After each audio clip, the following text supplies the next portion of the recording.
Boa noite a todos, sejam bem-vindos mais uma vez na casa. Bom, eu escolhi falar um pouquinho sobre a prece hoje de uma forma diferente. Geralmente, quando a gente fala da prece na casa espírita, a gente procura enfocar a visão do Evangelho, a visão do Livro dos Espíritos, algumas formas consideradas prece. Mas, em razão dos últimos acontecimentos dessa semana, uma coisa que me chamou bastante atenção e creio que chamou a atenção de todo mundo, nas redes sociais, nas ruas, nas famílias, foi a questão da intolerância. Como o ser humano tem dificuldade de respeitar a opinião alheia. Falando num português bem claro, no exemplo dos últimos dias, a dificuldade de respeitar o voto alheio, a diversidade. Então eu procurei trazer um pouquinho também a parte científica da prece. Aonde que entra a parte científica da prece? Aonde entra o que já está comprovado do poder do que a gente pensa e do que a gente fala. Na última semana nós passamos aí por um momento bastante difícil, e quando eu digo difícil eu não estou me referindo a um resultado eleitoral, estou falando como o ser humano tem dificuldade de lidar com liberdade. E quando essa liberdade num sistema político se chama democracia. Independente das nossas escolhas, das nossas visões, acima de tudo, nós temos que aprender a respeitar o próximo, não só numa casa espírita, não só numa missa, não só num momento formal.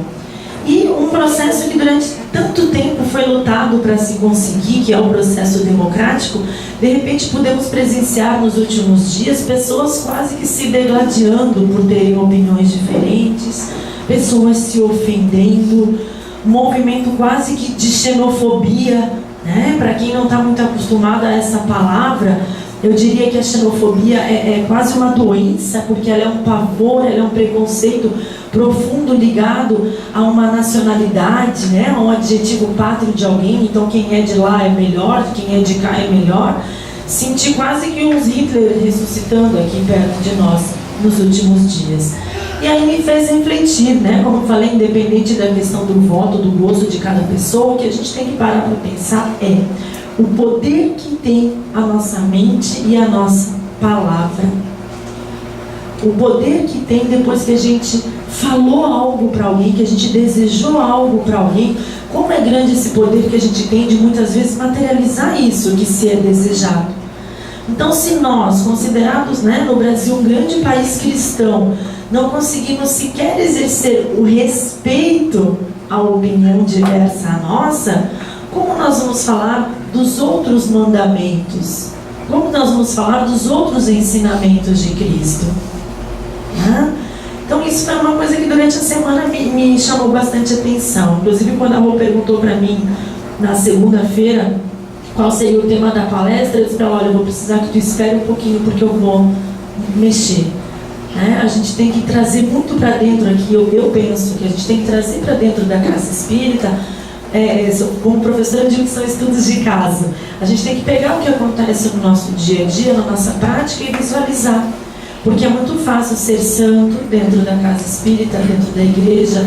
Aqui a gente vem praticamente com o mesmo objetivo, com a mesma vontade, com o mesmo desejo. O nosso grande desafio é quando somos colocados na sociedade. O nosso grande desafio é quando somos colocados ao convívio com outras pessoas. E o nosso maior desafio é quando somos contrariados.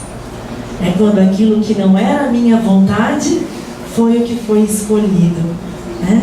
Então, quando a gente fala de prece, a gente fala na parte científica do pensamento construtivo e da vontade. Então, eu trouxe umas folhinhas, umas colinhas aqui hoje, para a gente refletir um pouquinho sobre, inclusive, o que já está comprovado pela própria ciência, do que o nosso pensamento é capaz, do que nós podemos fazer.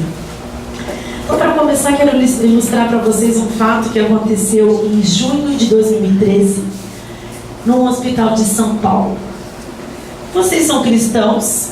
Perguntou o geriatra Nicei, ao terminar de examinar meu velho pai, internado às pressas no hospital paulista, devido a uma séria crise neurológica, motivada pela sua idade muito avançada. Resposta afirmativa, e o médico não hesitou. Bem, eu sou budista, mas sei rezar o Pai Nosso. Vocês gostariam de rezar comigo?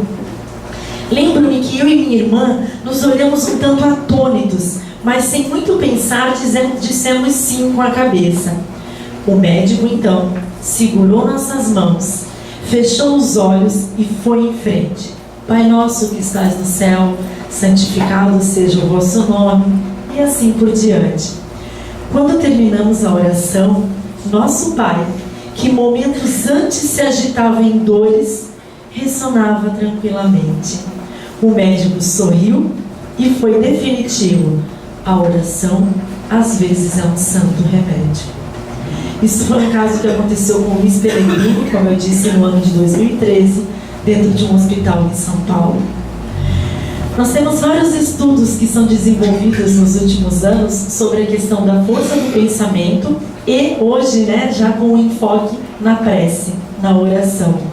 Eu sempre digo, acho que, vamos depois buscar as filmagens, acho que 80% das minhas palestras, que lá no comecinho do nosso livro dos Espíritos, uma coisa que nos é deixada clara, A ciência, o que é da ciência, Deus e o que é de Deus. Mas a nossa doutrina, ela é tão gostosa, ela é tão prazerosa de se estudar, porque inclusive várias questões da nossa doutrina, da nossa fé, da nossa religião, também fazem hoje parte da ciência. E isso acaba nos ajudando, nos fortalecendo. Não que uma religião que não tenha alguma comprovação científica, que não tenha algo sendo pesquisado, não seja importante. Não, longe disso, É justamente naquilo que eu não vejo e consigo crer é que eu estou exercitando a minha fé. Mas acaba nos facilitando, acaba nos dando maior impulso a aprender mais. Então, nos últimos anos, não só o estudo sobre pensamento, a neurologia não fica mais focada não só na força do pensamento, mas nós temos uma possibilidade enorme de registro sobre a própria prece. Quando eu comecei a buscar, eu encontrei tanta coisa, tanto vídeo, tanto depoimento, que foi difícil de compilar aqui para dar tempo nesses minutinhos de hoje. Então, outras coisas que eu encontrei foram o seguinte, que várias universidades consideradas no mundo acadêmico como universidades de grande prestígio, hoje também estão investindo em pesquisas a partir de práticas e experimentos para tentar descobrir o poder da oração na vida do ser humano. E aí eu encontrei um material de um diretor do Instituto para a Terapia da Dor, de Florença, na Itália, que se chama Pierluigi Zucchi. E nesse material do Pierluigi Zucchi, ele coloca que, para ele já está convencido nos últimos anos que a oração e a meditação não apenas elevam sensivelmente os limites da resistência à dor, mas também incrementam a eficácia de tratamento com medicação. Então ele desenvolveu uma série de experiências e ele conseguiu comprovar e publicar na Itália que aquelas pessoas que têm o hábito de meditar, de orar, ele usa quase que como sinônimo. Isso me chamou a atenção também, porque a gente às vezes fica preso a rótulos, se você fala, vou orar, o cara já pergunta, tua religião é tal, vou louvar, você é tal. A gente às vezes se prende, a uns rótulos de vocabulário, e eu achei interessante. Ele usou a expressão meditar e orar como sinônimos o tempo inteiro no material dele. E aí ele colocou que para ele está muito forte isso, que ele conseguiu ir comprovando não só que realmente tinha uma eficácia de trazer força, trazer resignação para o paciente conseguir conviver com a dor. Ele não fala em cura necessariamente no decorrer do material, no final ele dá alguns exemplos, mas ele fala da força que vem, que motiva, que ajuda esse paciente a resistir, como no final das pesquisas ele conseguiu perceber também a própria eficácia dos medicamentos. Isso, para fazer um parênteses aqui, me lembra na obra de uma das biografias do Chico Xavier, que é colocado um exemplo de uma vez que Chico estava na rua e ele encontra uma senhora com uma receita médica, com um papelzinho ali, dizendo a medicação que ela tinha que tomar. E ela entrega na mão do Chico e fala, seu Chico, eu sei que o senhor é curador, que o senhor ajuda, eu não tenho dinheiro para comprar, eu não sei nem o que está escrito aí, mas o senhor pode me ajudar de alguma forma? E ele fala para ela, se não me engano ele comenta que ele também não tem dinheiro, não lembro os detalhes agora, mas que ele ia orar por ela, que ele ia rezar para que ela conseguisse fazer esse tratamento e que de alguma forma essa doença se afastasse. E ela não comparece à casa espírita, ela não vai lá para saber se ele fez alguma campanha para arrecadar verba, enfim, ele não a vê durante um bom tempo. E num outro momento, o Chico encontra essa senhora na rua e ela o abraça e diz: olha, eu estou curada, a minha doença foi, tá tudo bem, eu só tenho a agradecer ao senhor e tal e tal. E ela vai falando empolgada e o Chico, né, naquela humildade que sempre foi, vai ficando sem graça, diz: olha, mas eu não sei quem que ajudou a senhora, mas não fui eu que mandei remédio para sua casa, não ajudei a pagar medicação, eu não posso ter esse mérito. E ela fala para o Chico: mas ninguém me deu o remédio. Mas quando o senhor segurou a minha receita e o senhor me devolveu, eu falei: meu Deus, ele tem tanto poder que só dele segurar essa receita já deve ser um remédio. Ela picou a receita, botou num copo d'água e tomou. E ela, né? Então a gente vê como essa... E isso numa obra de Chico, né? As pessoas ficam: ah, será? Não sei, esses espíritas estão vendo umas coisas. E de repente você vê lá na Universidade de Florença, quem conhece um pouquinho do mundo acadêmico sabe como é difícil a gente conseguir, né, uma entrada, um mestrado, qualquer coisa para as universidades italianas. Você vê que uma universidade italiana, um professor de renome, está ali pesquisando isso, comprovando isso, né? E aí eu encontrei também, vou dando uma colada aqui, eu encontrei também que numa das experiências que ele fez o seguinte: ele realizou sessões de leitura, como eu falei na obra, ele fala sempre leitura e meditação, oração e meditação, ele usa junto a palavra meditação. Ele realizou sessões de leitura e meditação sobre trechos do Evangelho de São João, para grupos de enfermos, mesmo desconhecendo as convicções religiosas de cada um deles. Então ele não perguntava para os pacientes qual é a sua religião, qual é a sua crença, mas ele organizava todo dia horários de leitura do Evangelho de São João e orações a partir desse Evangelho. Já no início dessa experiência dele, ele já conseguiu comprovar que a resistência à dor nos doentes que se afirmavam com fé foi mais elevada, foi mais forte. E, para sua surpresa, ao final da experiência dele, a forma que o corpo reagiu foi extremamente positiva. Mesmo usando uma medicação menor, os enfermos, né, a palavra doente é meio triste, os enfermos conseguiram produzir mais endorfina do que se estivessem tomando a medicação total, né? Isso foi agora, se não me engano, há 4 ou 5 anos atrás. Porque há outros estudos, antes de eu fazer os comentários, deixa eu pegar os estudos aqui para provar o que eu estou falando. Achei outro estudo também, achei uma pesquisa que foi feita com 5.000 indivíduos na Universidade da Califórnia, em que nessa pesquisa, a conclusão que eles chegaram é que as pessoas que vão à missa, né, ali aparece a expressão missa, pelo grupo que se for pesquisado, aqui a gente pode, né, subentender dentro de cada religião.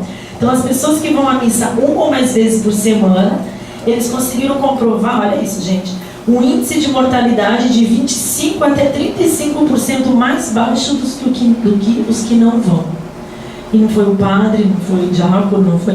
Os médicos da Universidade da Califórnia desenvolveram essa pesquisa e chegaram a esse resultado, né? Então, porque uma coisa que não é muito nova para a gente aqui na Casa Espírita é falar da questão das emoções, que as emoções elas nos regem, né? Nós somos extremamente regidos pela parte emocional do cérebro. Então a gente sabe que muitas vezes a pessoa tem alguma enfermidade e o que vem a levar ao óbito, o que vem a fazer essa pessoa desencarnar, muitas vezes não é nem diretamente a enfermidade, mas a depressão, né? A tristeza que aquela doença vem a trazer. Eu não lembrei de botar uma pesquisa aqui, mas deixa eu falar, essa eu participei há muitos anos atrás. Eu me recordo que uma coisa de 15 anos, mais ou menos, né? O Brasil ele é um pioneiro no fornecimento de medicação para doenças consideradas de alta gravidade. Se tiver algum médico aqui, se eu estiver falando o termo errado, me ajuda. Então o Brasil ele é pioneiro nisso. Então, por exemplo, diferente de vários países do mundo onde os laboratórios da parte de medicamentos são externos, no nosso caso a gente tem fabricação de uma quantidade muito grande, né, de medicamento, dentre eles do HIV, né, que é o vírus causador da AIDS.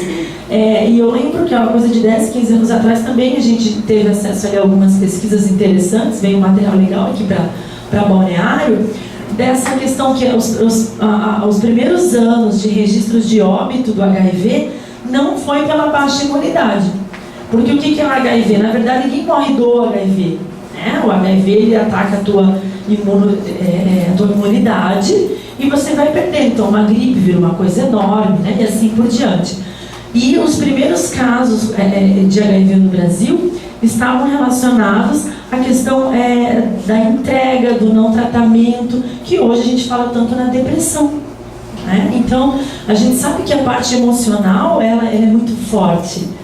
Não adianta você tomar uma baita de uma medicação, não vai dar, não vai me fazer bem, vai me dar ânsia, falei que ia dar. Então a gente já sabe, a gente já tem bastante pesquisa, conhecimento sobre essa coisa do negativismo, né? Ao invés disso, o ânimo, a força de vontade, tudo isso a gente já tem um material bem legal, assim, bem vasto. Mas é interessante ver que hoje se fala na questão do poder da oração, né? Principalmente a doenças como a depressão, né? Essas doenças aí infelizmente, do nosso convívio, e que são ainda grandes desafios à classe médica, porque a nossa cabeça é o que nos rege. Então, ver que hoje tem esse tipo de pesquisa, ver hoje essas comprovações, dá uma força, né? Dá uma animada na gente, porque a gente é tão fraco, a nossa fé, como diz na Bíblia, né? Menor que um grãozinho de mostarda, e de repente a gente ter ali exemplos de que isso vale a pena, que vale a pena você acreditar, que vale a pena você falar. Então, a questão da prece, ela é uma forma, na verdade, de comunicação. Porque a própria palavra religião, ela é uma forma de ligação, né? Religião, religar, ligar de novo. Então eu já estou, para eu dizer que eu tenho uma religião, eu já estou afirmando que eu acredito que eu sou uma centelha. No nosso caso de cristãos, a gente fala da centelha divina. Então, religar, está me ligando de novo a esse Pai. Então eu já estou afirmando a minha crença de que existe esse Pai, de que existe essa energia. E a prece, ela é uma comunicação. E aí, falar da prece, eu quero falar então de uma forma mais prática, como eu disse para vocês. Quando a gente vai se comunicar com alguém, que é a nossa grande dificuldade, né, no convívio, a comunicação, a gente fala uma coisa, a pessoa entende outra, ou as pessoas falam uma coisa pra gente, a gente entende outra. Então, a comunicação, ela tem uns princípios básicos, né? Não sou professora de português, mas nunca esqueço da minha professora que falava lá na universidade, acho que a fórmula de Lasswell, que você tem que pensar quem diz o que, para quem e com qual finalidade. Ou seja, na prece é a mesma coisa. Eu quero dizer o quê? Para quem? Por quê? Então, eu quero me comunicar com o Pai, eu quero me comunicar com o Criador. Então, eu tenho que me dirigir a Ele, eu tenho que abrir esse canal de comunicação. Eu quero falar algo a Ele. Não tem quem aqui não percebe no seu dia a dia que não tem coisa melhor do que quem vai direto ao assunto, né? A pessoa chega lá, olha, eu quero te falar uma coisa, tá? Aconteceu isso, e aí, pronto, rapidinho, tu já está ali procurando. E pior é aquela pessoa que chega e enrola, e daqui a pouco tu está infartando, achando que acabou o mundo. E a pessoa que vem colocar uma coisa bem banal. Então, se no nosso dia a dia a gente também quer que as pessoas sejam diretas conosco, na nossa prece também tem que ser. Não precisa de muita firula, não precisa, né, de um grande vocabulário. Às vezes, quando a gente vai fazer prece num lugar que tem mais pessoas, a gente passa a palavra para alguém, tem gente que fica brava, fica com vergonha. Mandou eu fazer oração, não sei rezar. O que nós sabemos rezar?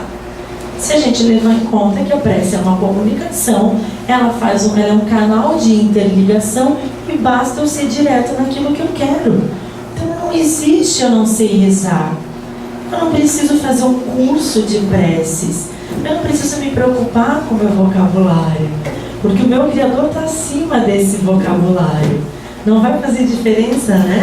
Se eu tenho sotaque, se não tenho sotaque, o jeito que eu falo, com certeza a minha ligação com Ele vai além da minha fala, porque a prece, ela é uma ligação através do pensamento.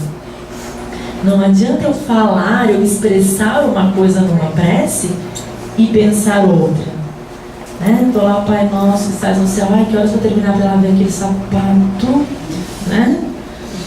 Ave Maria, meu Deus, na roupa daquela mulher, como é que ela fica essa roupa para a igreja?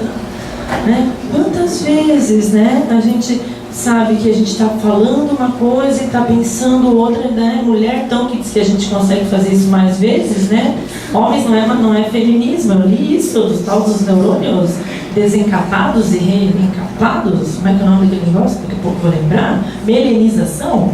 Então, diz que a mulher consegue, né, fazer todas as... Quantas vezes você vê uma pessoa que está falando com você e pelo olhar você vê que não é aquilo que ela queria te falar? Então, a prece não é diferente. Não é o que eu falo só, é o que eu sinto. É como eu estou sintonizado, o que eu estou pensando enquanto eu estou fazendo essa prece. Então, meu povo, não importa se a gente fala errado, se você tem alguma mania, alguma gíria, seja lá o que for, porque é aqui que está acontecendo a sintonia. E a gente tem, então, que, né, fazer esse canalzinho direto. Além dela fazer, da prece servir para a gente fazer essa ligação com o nosso Criador, ela vai abrir esse canal. Se ela abrir esse canalzinho, é uma coisa que abrir um canal num rio, num terreno. Eu estou abrindo o quê? Um espaço para ter um fluxo de alguma coisa. No caso da prece, é um fluxo de energias. Então, com a sintonia, com a vibração que eu estou mandando, aquilo está chegando, aquilo está refletindo, voltando para mim. Então, se eu faço uma prece de bom coração, uma prece feliz, uma prece, né, com força, é a energia que está voltando. Se eu faço só um lamento, né, se eu lanço dúvidas, é a dúvida que vai voltar. Uma outra coisa também é importante quando a gente fala da prece, é a questão de que a gente tem às vezes vergonha de fazer prece. Eu tive um professor que falava um negócio assim, sempre dou exemplo, vocês sabem, que ele falava assim, ai gente, não me olha, ai, a Bíblia do Evangelho tem cheiro de sovaco. Ele falava assim, aí nós, ai professor, ele é, e a nossa Bíblia tem cheiro de mofo, porque a gente não abre, qual é pior? Então, quando ele lançava essa brincadeira, essa discussão, a gente pensava, nossa, que preconceito com o Evangelho, que ele estava brincando justamente com o inverso, né? Então, a gente percebe sim que o nosso hábito também faz diferença. A gente fala dos nossos irmãos de outras religiões, mas nós, cristãos, tanto o espírita, percebo isso no católico também, parece que a gente tem vergonha, gente, de falar de religião, de falar de oração, de falar, ai, vão achar que eu sou uma beata, vão achar que eu sou uma carola, vão achar que é uma corrente, né? E aí eu achei um negócio bem interessante aqui, ó, cadê? Charles Spencer Lewis, no meio desse material que eu pesquisei da prece, olha a citação desse autor, muito massa. Ele fala assim, muitos cristãos rezam baixinho, com medo de que Deus os ouça realmente, porque eles, pobres criaturas, na verdade nunca quiseram ser ouvidos. Então, olha o desafio, olha o instinto, né, que o cara dá na gente. Eu rezo baixinho por quê? Porque se eu acredito numa coisa que eu estou falando, eu falo numa boa. Se eu tenho uma coisa para falar para ela, uma coisa legal que eu acredito que tem que existir, eu vou falar numa boa. Como diz as crianças, quando é que a gente cochicha? Quando a gente não sabe se o que a gente está falando é certo, se é bom, se a gente merece estar falando aquilo. Então por que muitas vezes, né, na prece a gente tem vergonha? Ah, mas se eu sair, pensa, Fran, vou sair daqui, vou rezando na rua, vou mandar me prender achando que eu sou louca. Por quê que a gente criou esse rótulo? Né? Aí às vezes a gente fala, ah, eu passei em tal lugar, estavam tudo lá rezando, gritando, meu Deus, penso que Deus é surdo. Mas daí por outro lado, e a gente pensa que Deus é o quê? Só faz leitura labial? A gente também tem que começar a se olhar. Então, parece que tem uma vergonha em falar da prece, em falar da oração. Se eu falar para você, ai fulano, você viu, adoeceu, tá lá, tá internado, ai, vou lá fazer uma visita, olha, se eu puder ajudar a comprar um medicamento, fala com aquele orgulho. Mas aí, ai, eu vou rezar por ele. Nossa, tá fazendo uma coisa feia que não pode falar. Vocês já perceberam como a gente tem umas caretices em relação à religião? Um medo de rótulo, de que alguém acha que você é fanático, porque você falou, vou rezar por ele, hein? Pô, me liga, vamos fazer uma oração. Nossa senhora, ela não quer comprar um remédio pro cara, ele quer fazer a oração só.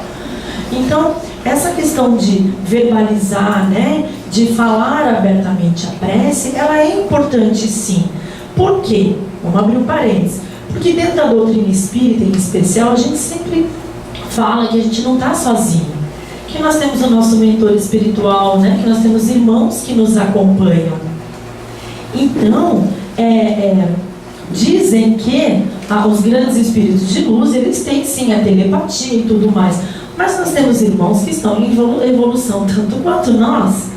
Então é importante sim fazer a prece em voz alta e falar, para que esses irmãos que estão próximos a nós nesse momento e esses mentores também ouçam a nossa prece, também façam parte da nossa prece junto a esse pedido do Criador. Então, a prece, não obrigatoriamente, não estou dizendo que se você estiver num lugar público, no meio de uma festa, vai começar a rezar no meio, né? Realmente vão achar que você está despirocado. Mas a prece em voz alta é sim importante. E sob vários aspectos, como eu falei, sob a ótica espírita, para você estar convidando os irmãos espirituais que estão próximos a você a estar junto nessa prece, por você estar ouvindo aquilo que você está falando, é muito mais fácil de se concentrar do que você estar ali em silêncio, e aí sons externos vão chamar a tua atenção, e na própria questão da tua postura como pessoa mesmo, você está mostrando para as pessoas, olha, não tenho vergonha do que eu estou fazendo, dá licença, estou rezando. Então isso é uma coisa que tem que fazer parte. Uma outra coisa importante quando fala dessa questão da comunicação, né? Além da prece ser clara, como eu falei, não tem receita, não tem essa preocupação com o vocabulário, a gente também tem que focar o que a gente quer nessa prece, né?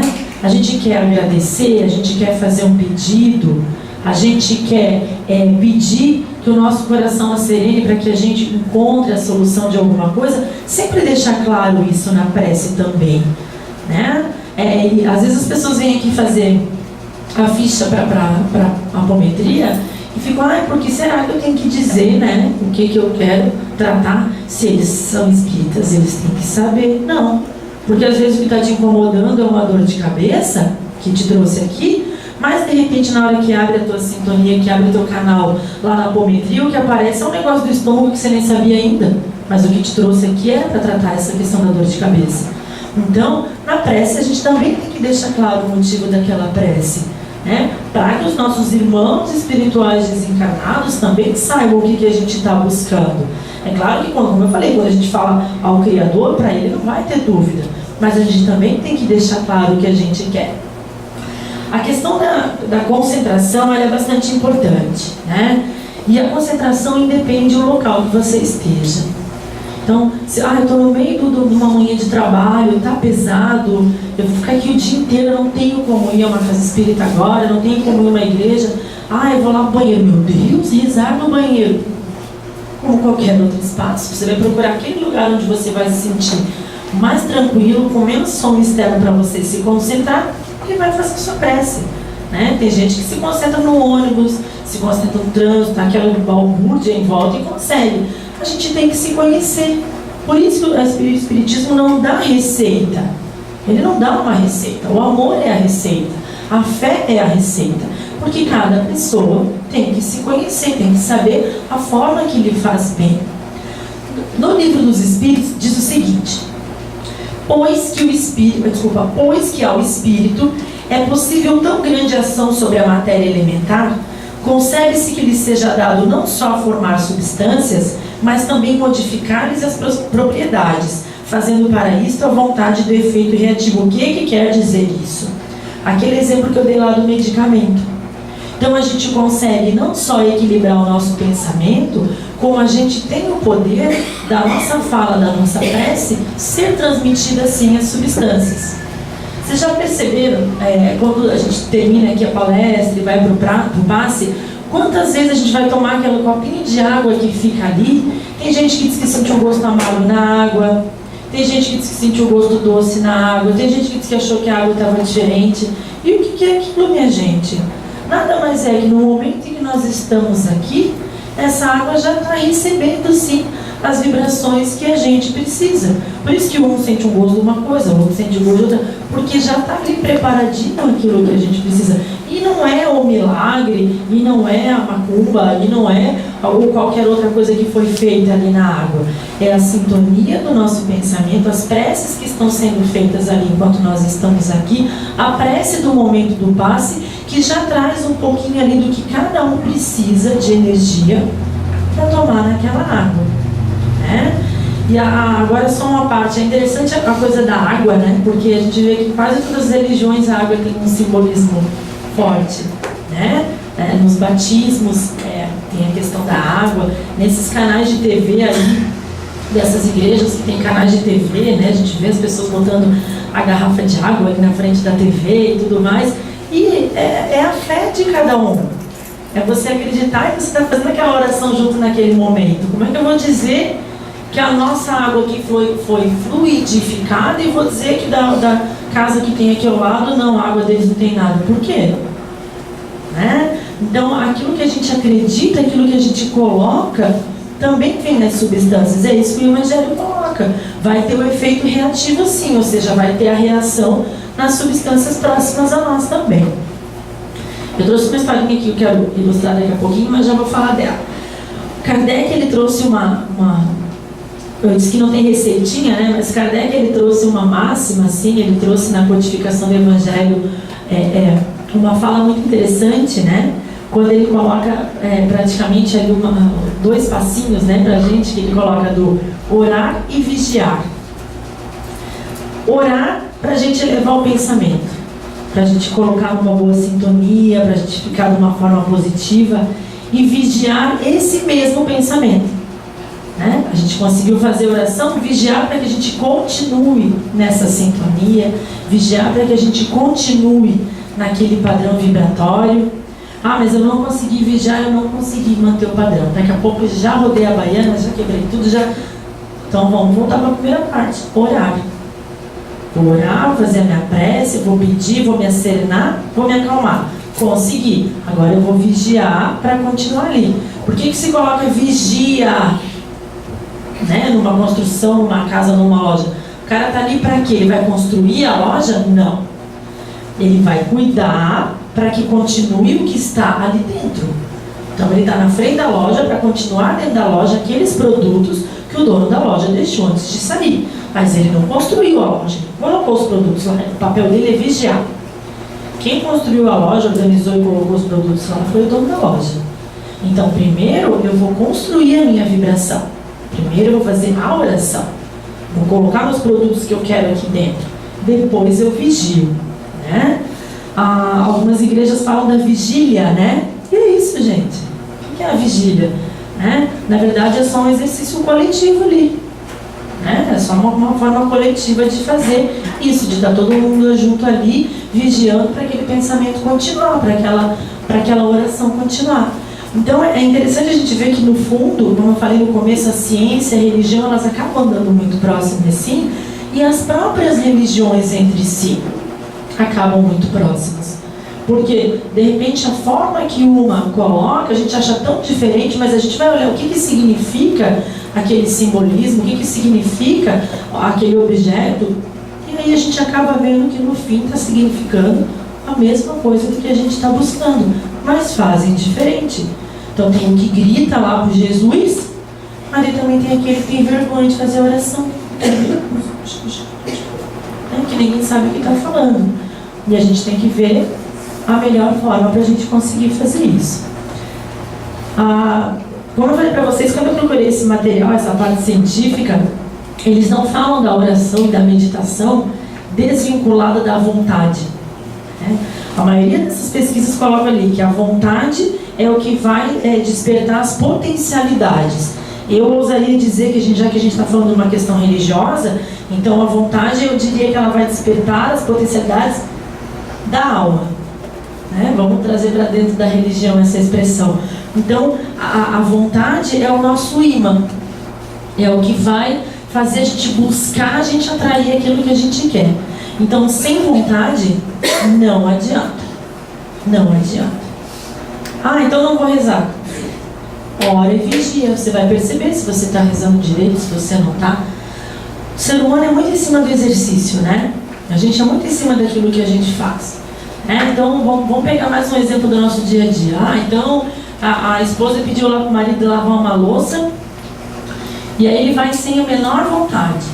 Aí quando ela olha lá no escorredor, foi pior do que se tivesse deixado na pia, né? Tá lá todos os restinhos da comida igual, fez sem vontade. E aí? Então agora, nunca mais vou pedir para ele, que não adianta. Vamos achar uma forma de ser, olha, não adiantou, olha só, ficou tudo aqui, então peraí, vou lavar, mas da próxima vez vamos fazer diferente, né? Porque a gente não faz só aquilo que a gente tem vontade. Então a própria oração, eu estou tentando ver se eu estou conseguindo ser clara para vocês. A própria oração, ela também é exercício. Por que a gente fala não sei rezar e não manda rezar em público? Porque a gente não exercita. Porque a gente sente como aquilo, vamos fazer isso agora. Mas aí olha o extremo do negócio, também não dá para ser um troço mecânico. Chega lá, reproduzir um monte de palavras, não sabe nem o que significa aquelas palavras, o que eu estou dizendo aqui? O que é isso? Então tem que ser espontânea, só que a gente tem que ter vontade de querer fazer. Em todas essas pesquisas ele coloca, né? Eles colocam na questão dos pacientes, como eu peguei exemplos da medicina, tem que ter a vontade. Porque se a gente não tiver vontade, a gente não alcança. E o poder da vontade, né, esse poder da mente, ele é ilimitado. Ele é ilimitado. Deixa eu falar, acho que eu falei no começo, né, também de deixar claro que muitas dessas pesquisas não colocam a questão da cura. Tá? Então, a gente fazer essa busca para conviver melhor com algo. Teve caso de cura? Teve.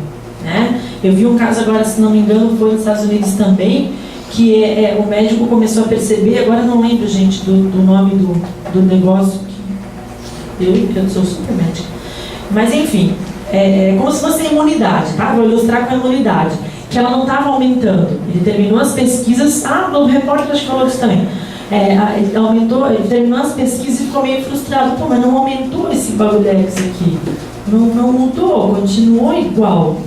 E aí ele estava até desanimado com a pesquisa. E isso, uma enfermeira trouxe outros resultados e falou, olha doutor, realmente não aumentou. Mas eu estava aqui olhando que antes da gente fazer essa experiência, diminuía com frequência. Então não aumentou. Eu dei exemplo como se fosse imunidade, mas era outro nome. Mas parou de diminuir. Então é interessante a gente também ter essa coisa do vigiar, além do orar, para vigiar o nosso olhar. Porque, eu vou rezar para ficar curado, vou rezar para ficar curado, rezar para ficar curado. Meu Deus, não adiantou nada eu rezar igual aquela menina da palestra falou. Eu rezei durante 10 anos e não fiquei curado. Cara, de repente o tipo de problema que tu tinha, eu vou ilustrar aqui, era uma coisa que você ia viver mais 5. Aí você me disse que não adiantou rezar 10 anos. Né? Então, a vontade é importante. De você querer buscar essa sintonia, de você querer buscar algo melhor. E em todas as obras que eu li, fala dessa coisa, vou pegar uns trechinhos aqui. Uso persistente e tenaz dessa faculdade da vontade, nos permite modificar e vencer obstáculos. Livro de autoajuda coloca muito isso assim, né?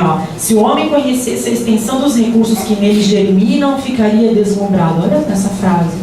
Ou seja, se eu souber do que eu sou capaz, eu vou longe, né? Isso aqui já é do Leon Denis. É consolador e belo poder dizer: sou uma inteligência e uma vontade livres. Edifico lentamente minha individualidade e minha liberdade. Conheço a grandeza e a força que existem em mim. Hei de amparar-me nelas e elevar-me acima de todas as dificuldades. Vencerei até mesmo o mal que existe em mim. Às vezes a raiz do nosso problema, a raiz daquilo que a gente está passando, que está acontecendo, nós mesmos plantamos, nós mesmos criamos. Então, a vontade de mudar, junto ao vigiar e orar e vigiar, nos faz muitas vezes ter um outro olhar sobre o problema. Não necessariamente da cura do problema, mas de um novo convívio, de uma nova perspectiva desse problema. Antes de eu fazer a oração que eu trouxe, que eu tirei do livro Sentinelas da Alma, né? Chico Xavier, psicografia que ele fez de Meimei. Eu trouxe uma historinha que eu usei em 1900 e bolinha, numa outra palestra que eu fiz sobre a prece, mas que eu falei a prece só dentro da ótica espírita. Hoje eu queria falar um pouquinho dessa coisa da ciência. A Kika, não sei se a Kika está ali, eu e a Kika, a gente se encontra muito todo dia nas redes sociais, né? Nosso canal de ligação. E a gente, às vezes, é muito interessante, assim, eu tenho às vezes eu penso uma coisa, daqui a pouco eu olho, olha aqui que escreveu lá bem o que eu queria falar. A gente já vou lá curtir, compartilhar e tudo mais.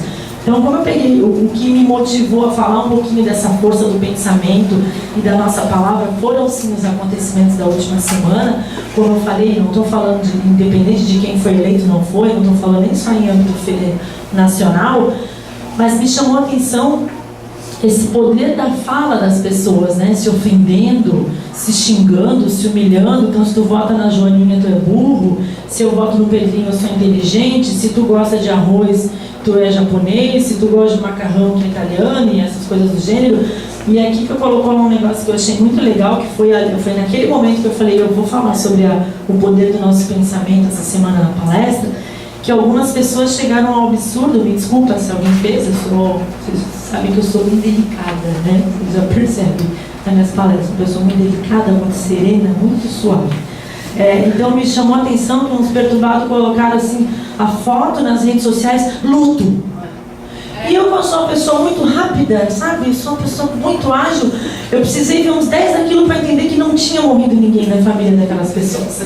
Eu falei, meu Deus, o fulano tá de luto, né? Ai, o fulano tá lá pelas tantas. Ah, não, morreu ninguém. Sou muito ágil.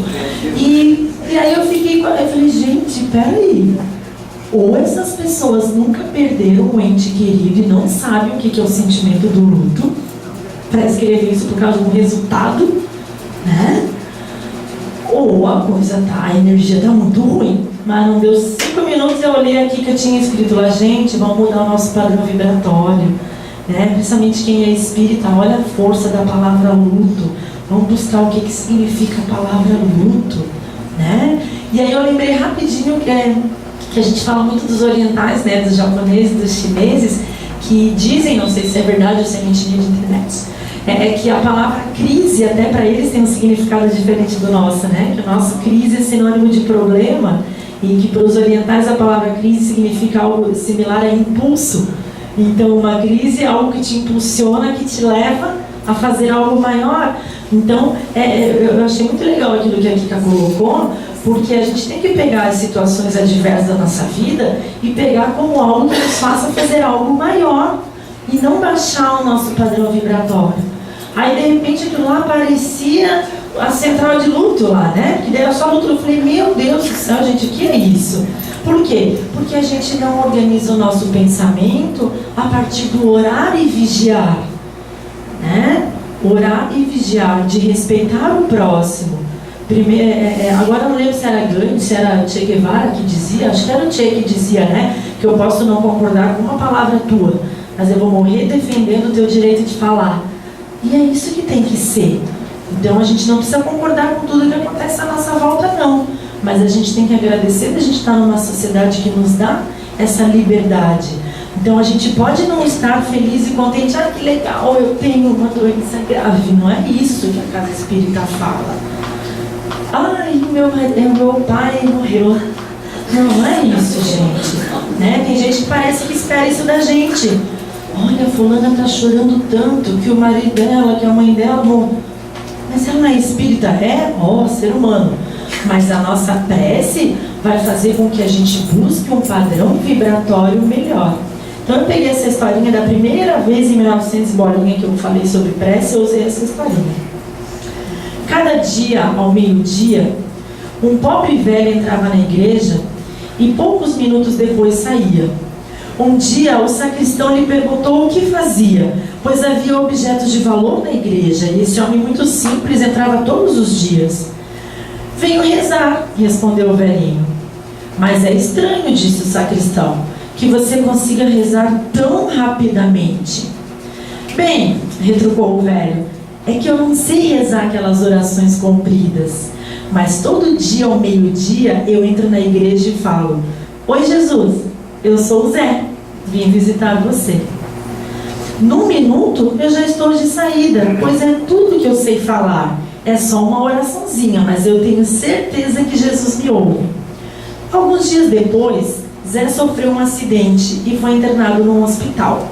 Na enfermaria, passou a exercer grande influência sobre todos. Os doentes mais tristes tornaram-se mais alegres. Naquele ambiente onde só ouvia lamentos e lamúrias, agora muitos risos passaram a ser escutados nos corredores. Um dia, a freira responsável pela enfermaria aproximou-se de Zé e comentou: Ei, os outros doentes dizem que você está sempre tão alegre, Zé. O pobre enfermo respondeu prontamente: É verdade, irmã. E digo-lhe mais, eu estou sempre alegre demais. Porque é justamente por causa daquela visita que eu recebo todos os dias. Ele me faz imensamente feliz. A irmã ficou intrigada, um pouco sem graça, pois já tinha notado que a cadeira encostada na cama do Zé estava sempre vazia. Aquele velho era um solitário, ele não tinha ninguém. Com um pouco envergonhada, ela pergunta: Zé, mas quem o visita? E a que horas? E ele responde: Bem, irmã, todos os dias ao meio-dia, ele vem ficar em pé ao lado da minha cama por alguns minutos, ou talvez segundos, eu não sei contar direito. Mas quando eu olho para ele, ele sorri e me diz: Pois é, eu sou Jesus, vim te visitar. Posso encerrar hoje? Eu mudo tudo, né, cara? Eu sou bem legal. Eu mudo.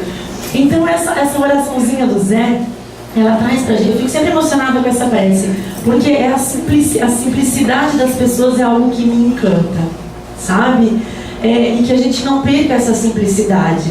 Então, quando a gente não tem vergonha de fazer uma prece, de fazer um pedido, de fazer um canal de ligação, a gente está acima de tudo admitindo que a gente não é perfeito e que a gente precisa de ajuda.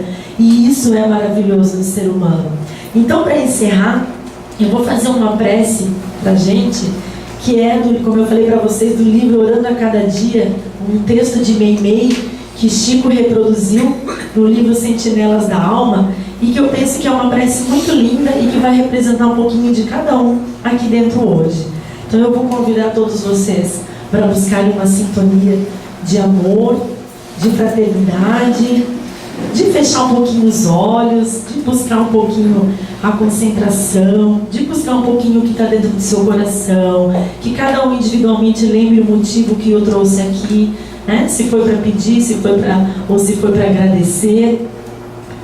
Senhor, faze-me perceber que o trabalho do bem me aguarda em toda parte.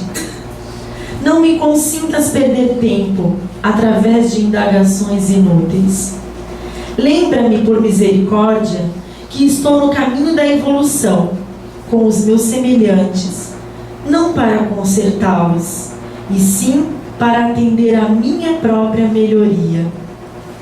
Induze-me a respeitar os direitos alheios, a fim de que os meus sejam preservados. Dá-me consciência do lugar que me compete, para que não esteja a exigir da vida aquilo que não me pertence. Não me permita sonhar com realizações incompatíveis com os meus recursos. Entretanto, por acréscimo de bondade, fortalece-me para a execução das pequeninas tarefas ao meu alcance. Apaga-me, Senhor, os melindres pessoais, de modo que não me transforme em estorvo diante dos irmãos, aos quais devo convivência e cooperação. Auxilia-me a reconhecer que cansaço e dificuldade não podem converter-me em pessoa intratável, mas mostra-me, por piedade, quanto posso fazer nas boas obras, usando paciência e coragem, acima de quaisquer provações que me atinjam a existência. Concede-me forças para irradiar a paz e o amor que nos ensinaste. E, sobretudo, Senhor, perdoa as minhas fragilidades e sustenta a minha fé para que eu possa estar sempre em Ti, servindo aos outros. Que assim seja.